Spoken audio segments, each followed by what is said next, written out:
Hola, buenas tardes a todos. ¿Qué tal, Iglesia?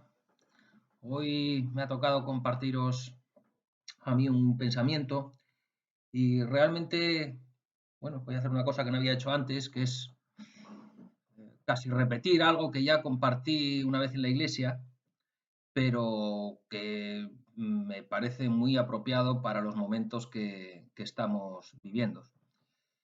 Y es un texto que está en Hechos, en el capítulo 27. Y si me permitís, voy a ir leyendo algunos versículos y, bueno, comentando un poco qué es lo que va pasando. Dice que cuando se decidió que deberíamos embarcarnos para Italia, fueron entregados Pablo y algunos otros presos a un centurión de la compañía Augusta llamado Julio. Y embarcándonos en una nave adramitena que estaba para zarpar hacia las regiones de la costa de Asia, nos hicimos a la mar, acompañados por Aristarco, un macedonio de Tesalónica. Al día siguiente llegamos a Sidón. Julio trató a Pablo con benevolencia, permitiéndole ir a sus amigos y ser atendido por ellos. De allí partimos y navegamos al abrigo de la isla de Chipre, porque los vientos eran contrarios. Y después de navegar atravesando el mar frente a las costas de Cilicia y de Panfilia, llegamos a Mira de Licia. Allí el centurión halló una nave alejandrina que iba para Italia y nos embarcó en ella. Y después de navegar lentamente por muchos días y de llegar con dificultad frente al Nido, pues el viento nos permitió avanzar más, navegamos al abrigo de Creta frente a Salmón. Y costeándola con dificultad, llegamos a un lugar llamado Buenos Puertos, cerca del cual estaba la ciudad de Lasea. Bien, aquí tenemos a Pablo viajando a Roma, no como él se había imaginado, que se imaginaría ir en viaje misionero, sino que iba como prisionero, que también es otra forma de ser enviado, ¿no? Eh, Quizá te puedes sentir parcialmente identificado con la situación de Pablo en esta especie de prisión light que tenemos ahora mismo. En el texto llama la atención la abundancia de datos y de detalles geográficos. Lucas era muy metódico para estas cosas y de navegación incluso, que bueno, se habla de esto como una de las primeras cartas de navegación de la historia. Va acompañado de Aristarco y del propio Lucas, que es quien narra la historia, junto con otros presos que estaban custodiados por un grupo de soldados que estaban al mando de un tal Julio, que desde el principio pues parece que tiene un trato especial con Pablo, ¿no? Especialmente cuidadoso. Y después de hacer varias paradas, hacen escala en Mira y embarcan en otra nave rumbo a Italia, ¿vale? Y vamos a leer otros pocos de versículos. Dice a partir del 9, cuando ya había pasado mucho tiempo y la navegación se había vuelto peligrosa, pues hasta el ayuno había pasado ya, Pablo los amonestaba diciéndoles, amigos, veo que de seguro este viaje va a ser con perjuicio y graves pérdidas, no solo del cargamento y de la nave, sino también de nuestras vidas. Pero el centurión se persuadió más por lo dicho por el piloto y el capitán del barco que por lo que Pablo decía. Y como el puerto no era adecuado para invernar, la mayoría tomó la decisión de hacerse a la mar desde allí, por si les era posible arribar a Fenice, un puerto de Creta que mira hacia el nordeste y el sudeste y pasar el invierno allí. Bien, estaban a finales más o menos de septiembre, primeros de octubre, y ya en esa época pues la navegación era bastante peligrosa en el Mediterráneo con los medios que había en aquella época que eran bueno, pues bastante rudimentarios, ¿no? Pablo aconseja sabiamente no proseguir el viaje, pero su consejo no es atendido y el centurión decide dejarse guiar por los profesionales y expertos en la materia. Nosotros seguramente hubiéramos actuado del mismo modo, ¿no? Seguro que nosotros mismos o gente de nuestro alrededor ha actuado así en repetidas ocasiones. Lo vemos ahora un poco en el gobierno, ¿no? O en el gobierno no, en los gobiernos del mundo mundial, pues dejándose guiar por los expertos epidemiólogos, médicos, bueno, pues por los profesionales que consideramos habilitados para tomar decisiones en esta situación que por otro lado es prácticamente inédita, ¿no? Eh, lo cierto es que muchas veces eh, vamos a pedir consejo a otros cuando nosotros no estamos seguros de una decisión, pero muchas veces preferimos un mal consejo que apoye lo que nosotros ya creíamos de antemano que un buen consejo que contradiga lo que nosotros opinábamos que era lo mejor. Supongo que esto te habrá pasado más de una vez. A mí sí, seguro, y conozco a gente a la que también le ha pasado, ¿no? Aquí la decisión la toma el oficial de máximo rango. Si queréis, en vez de centurión lo llamamos presidente. eh, pero sus decisiones le afectan a él y afectan a todos los que están en el barco. Es decir, allí no se libra nadie. O sea, el hecho de que Pablo sea creyente, de que sea cristiano, de Lucas y Aristarco, no les hace que las consecuencias sean distintas para ellos que para el resto de la tripulación que no eran creyentes. Pues más o menos lo mismo que nos pasa en nuestros días. En el barco en el que viajamos estamos todos, cristianos y no cristianos, y las consecuencias las sufrimos todos. Habrá cristianos que se habrán quedado sin trabajo, habrá cristianos que hayan enfermado, habrá cristianos que hayan fallecido, habrá cristianos que lo estén pasando muy mal y que posiblemente más adelante lo sigan pasando mal. Ser cristianos no nos libra de los problemas. Es más, tenemos ciertas garantías en la escritura de que ser cristianos nos va a traer algún que otro problema además. Vamos a seguir leyendo a partir del versículo 13, que cuando comenzó a soplar un moderado viento del sur, creyendo que habían logrado su propósito, levaron anclas y navegaron costeando a Creta. Pero no mucho después, desde tierra comenzó a soplar un viento huracanado que se llama Euroclidón. Y siendo azotada la nave y no pudiendo hacer frente al viento, nos abandonamos a él y nos dejamos llevar a la deriva. Navegando al abrigo de una pequeña isla llamada Clauda, con mucha dificultad pudimos sujetar el esquife. Después que lo alzaron, usaron amarras para ceñir la nave y temiendo encallar en los bancos de Sirte, echaron el ancla flotante y se abandonaron a la deriva. Al día siguiente, mientras éramos sacudidos furiosamente por la tormenta, comenzaron a arrojar la carga. Y al tercer día, con sus propias manos, arrojaron al mar los aparejos de la nave. Como ni el sol ni las estrellas aparecieron por muchos días y una tempestad no pequeña se abatía sobre nosotros, desde entonces fuimos abandonando toda esperanza de salvarnos. Cuando ya parecía que lo tenían más o menos al alcance de la mano y que los planes creían que les iban a salir bien, que su pericia les había conducido a una especie de éxito por lo menos parcial, llegó el desastre absoluto. Lo que nadie esperaba que fuera a ocurrir, o por lo menos dentro de los profesionales y demás, y de los que estaban al mando, pues lo que no esperaban que fuera a ocurrir, ocurrió. Aún siguieron peleando con sus medios para revertir la situación, utilizaron toda la experiencia que tenían como navegantes, pero llegó un momento en el que tuvieron que dejarse llevar directamente y en ese momento de agotamiento pues abandonaron la lucha, ¿no? A lo mejor alguien que escucha está en una situación parecida, ¿no? A punto de abandonar la lucha. Eh, Cuando seguimos nuestros propios planes, es fácil que nos veamos en situaciones desesperadas. No, esto de ahora no es que sea un plan nuestro, ¿no? Nosotros no hemos pensado ni hemos contribuido a que el coronavirus esté cambiándonos la vida, pero es posible que algunas decisiones que hayamos tomado pues nos estén proporcionando más complicaciones ahora de las que sería deseable, ¿no? Somos bastante cabezones y muchas veces cuando tenemos un plan propio pues o no lo sometemos a la voluntad de Dios o aunque lo sometamos, pues escuchamos más la voz de los profesionales que la propia voz de Dios, ¿no? Dice que finalmente quedaron a la deriva en el verso 17 y sin medios para orientarse, porque decían que no había ni estrellas, ni estaba todo cubierto y en aquellas épocas, pues en aquella época no había medios que no fuera a guiarse por las estrellas para navegar, ¿no?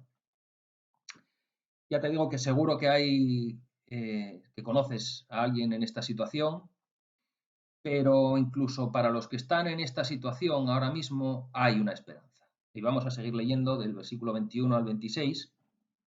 De cuando habíamos pasado muchos días sin comer, Pablo se puso en pie en medio de ellos y dijo, amigos, deberías haberme hecho caso y no haber zarpado de Creta, evitando así este perjuicio y pérdida.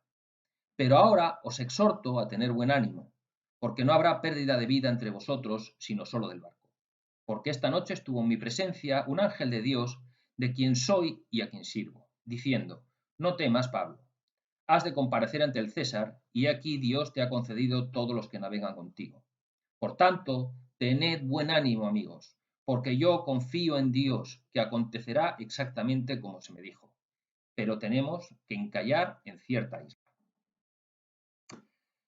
Como veis, no todos habían sucumbido a la desesperación. Algunos mantenían el ánimo básicamente porque no ponían su confianza en los navegantes, en el capitán, en la tripulación, ni en los centuriones, ni en ninguno de los hombres que estaban allí, sino que ponían su confianza en Dios y tenían claro que Dios no fallaba. Muchos de nosotros, en la situación de Pablo, llevaríamos días diciendo, os lo dije, pero claro, ¿cómo le vamos a hacer caso al prisionero? Claro, ¿qué sabrá este de navegación, no? Hay que darse cuenta que Pablo viene de ser prisionero, está prisionero en el barco y su mayor esperanza es seguir siendo prisionero y presentarse ante el César para que le juzgue. Pero sin embargo, eso no le hace ni mermar su esperanza ni flaquear.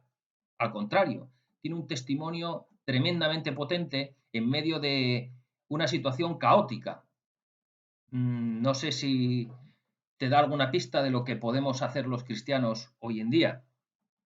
Pablo les transmite palabras de ánimo porque su confianza está en Dios de quien es y a quien sirve. Nosotros podemos ahora mismo y debemos ser luz para los que tenemos a nuestro alrededor. Es una gran oportunidad para demostrar en quién confiamos y dónde tenemos puesta nuestra confianza.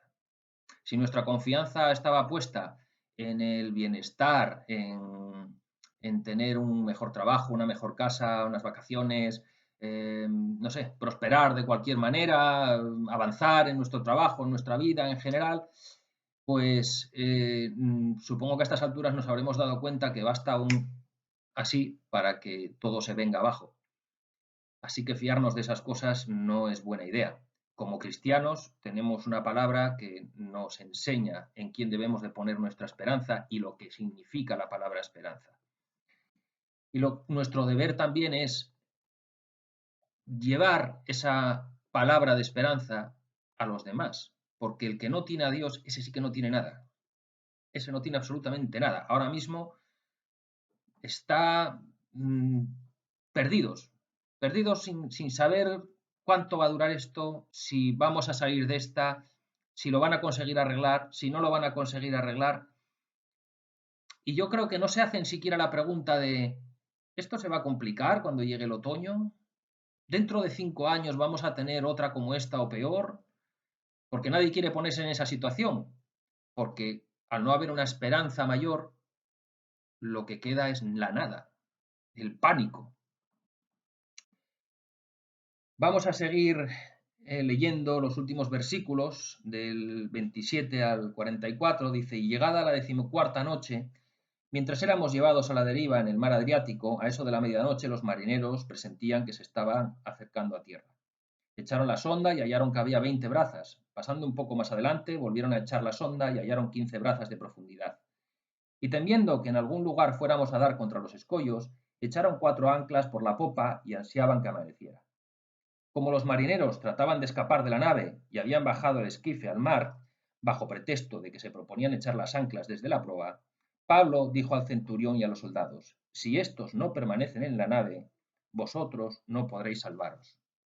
Entonces los soldados cortaron las amarras del esquife y dejaron que se perdiera.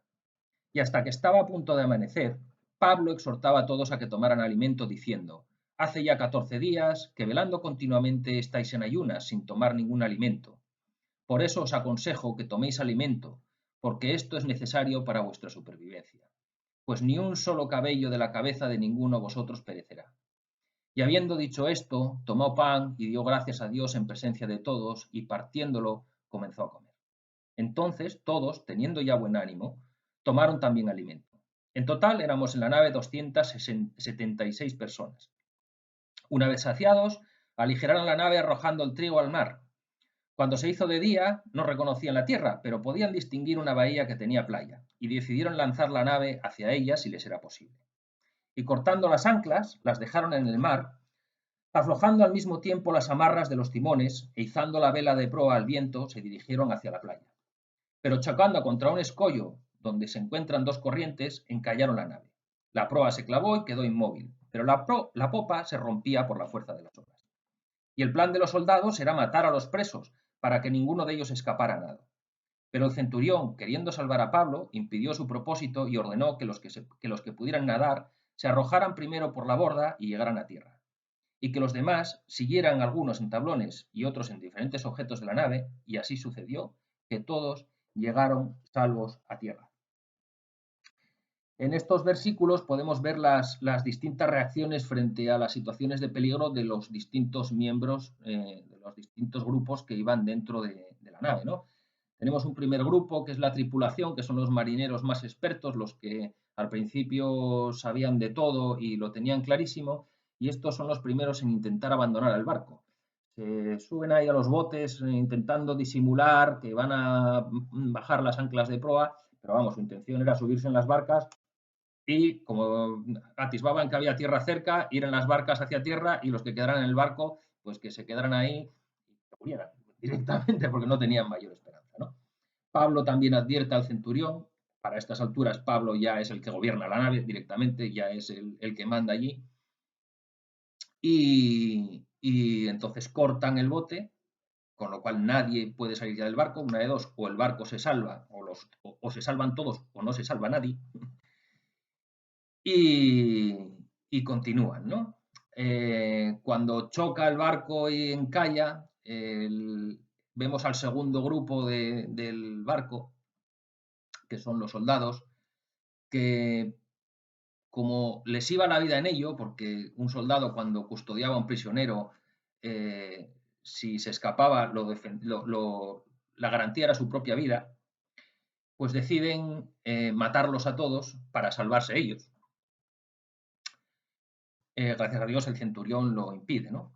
El único que mantiene una actitud adecuada es Pablo, en este caso suponemos que Aristarco y Lucas, que estarían en la misma onda. Pues en situaciones complicadas es cuando se ve realmente de qué pasta estamos hechos. En situaciones difíciles es donde se ve realmente cómo somos y nuestras reacciones hablan de quiénes somos nosotros. Podemos decir que somos de una manera o de otra, pero cuando llega una situación verdaderamente difícil, ahí se ve cómo es la reacción de cada uno, dónde tiene puesta la confianza cada uno, si en su propia sabiduría, en sus conocimientos, o si confía en Dios y en los planes que Dios tiene para su vida. Todos nos hemos visto seguramente en alguno de estos papeles en algún momento de nuestra vida. No al 100%, nunca habremos sido ni 100% como la tripulación, ni 100% como los soldados, ni 100% como Pablo, ya os lo digo yo, que no hemos sido 100% como Pablo. Pero en ciertos momentos reaccionamos más como unos o como otros en función de cómo esté nuestra relación con Dios. Realmente es eso lo que condiciona nuestra relación. Es nuestro día a día. Si nos estamos alimentando de la palabra, si nos estamos relacionando con Dios, si estamos teniendo intimidad con Dios y conocemos los planes de Dios para nuestra vida y tenemos depositada nuestra confianza en esos planes y en lo que Dios tiene para nosotros, es cuando nos parecemos más a Pablo. Y cuando tenemos más nuestra confianza depositada en nuestros propios planes o nuestras propias ideas, reaccionamos más parecido a los soldados o a la propia tripulación. ¿Para qué os he contado esto y para qué os comparto esto? Para que tengáis claro que Dios tiene un plan con vuestra vida, con la mía, con la de mi familia. Un plan que va mucho más allá de estos días, que va un poco más allá de las circunstancias que estamos viviendo actualmente y que nuestra obligación y nuestra responsabilidad es ser luz, luz para los que lo están pasando mal en estos momentos, luz para los que están perdidos, luz para los que no te conocen, para los que no ven ni las estrellas ni el sol y no se pueden guiar ahora mismo por esos medios, no tienen brújula, no tienen hacia dónde ir. Y nosotros tenemos la responsabilidad de tener intimidad con Dios para que Dios nos transmita los planes. Ojalá hubiera un Pablo ahora mismo diciéndole a las autoridades lo que tienen que hacer, pero somos nosotros. Ese Pablo tiene que salir de entre nosotros, de su iglesia, de su pueblo, porque si no, nos van a seguir guiando los expertos marineros o los centuriones o los soldados. Así que con esta reflexión os quería dejar. Me ha alargado un montón ahora que lo veo, madre mía, 20 minutos. Perdón, lo siento. Un abrazo para todos. Chao.